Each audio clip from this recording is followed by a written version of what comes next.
This is a long unit, and it's very important because it explains how the world is distributed today. So what happened more than 100 years ago has a direct influence on what we are living nowadays. Countries in the world. This unit has three parts. 1. Imperialism. 2. The World War I. And 3. The Russian revolutions. The 19th and beginning of 20th century imperialism led to the beginning of our current problem. The First World War displayed the way Europe was distributed, the way nowadays Europe is distributed. And the Russian revolutions and the Russian Civil War displayed the new ideologies that are going to fight during the 20th and 21st century. It's the beginning of the rivalry between the United States, Russia, and China, our current world powers. So, let's start. Of course, you remember we studied three different types of systems of governments during the unit about the old regime, unit number 1. Absolute monarchy, English parliamentary system, or parliamentary monarchy, and republic. Now, studying the 19th century systems of government, we can classify them into two: authoritarian political systems and liberal political systems. The authoritarian political systems had these characteristics. The ruler was a king who had all the power. If parliaments existed, they had no power at all. Militarism was usual. These countries used to be multi-ethnic countries, such as the Russian Empire, the Austro-Hungarian Empire, or the Ottoman Empire. And people living in these countries had few individual rights. The liberal political systems had different characteristics. The principle of separation of powers was the key to limit the government's power and to achieve a more fair society. Suffrage existed and was extended to achieve the universal male suffrage. People living in these countries had important individual rights, such as freedom of expression or the right of assembly. And socialist parties started being part of parliaments due to the right of vote for the workers. Industrialization in non-European countries played an important role. Let's study the three most important ones: United States, Russia, and Japan. Russian Empire was so big that it didn't depend on other countries' resources.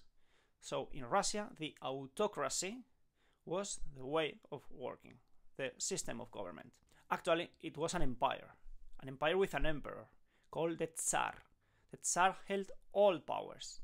He was the head of the state, he was the head of the government, he was the head of the church, because he was the highest religious authority of the Orthodox Church. Russian society was an old regime society, privileged and non-privileged social states. The nobility were the owners of large lands with hundreds or thousands of serfs living and working there. Noblemen were the higher officials of the army, and they held top positions in the government.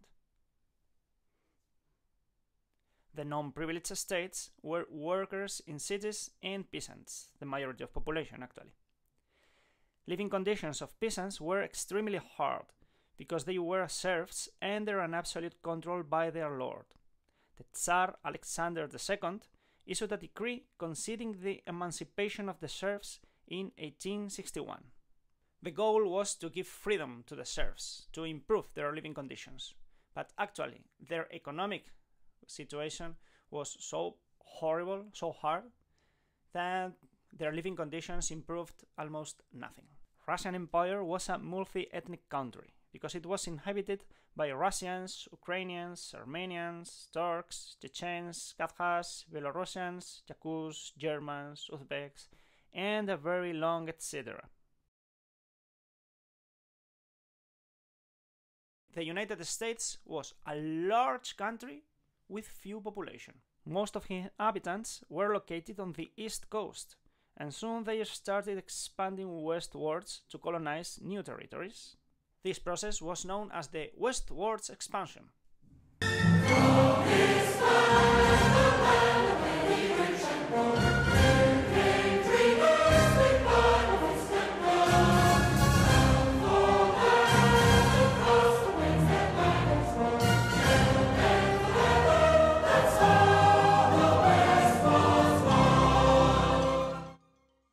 Western territories were populated by natives who opposed this expansion, and as a consequence, few natives survived to this expansion, and they were confined on reservations. By 1860, the United States were formed by 34 states. The states of the United States of North America were divided into two types: industrial and trading states, northern states, and agriculture states, the southern states. The southern states, specialized in agriculture activities, were based on large plantations, worked by a large workforce of black people who arrived to America as slaves from Africa, or descendants of African slaves. A crisis happened when Abraham Lincoln became president of the country in 1860, because he intended to abolish slavery everywhere, as it had happened in northern states. Southern states, of course, opposed the new president and left the Union, creating a confederation of states.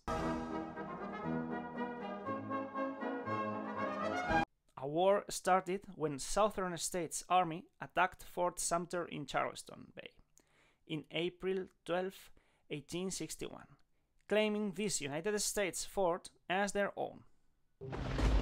April 14, 1861.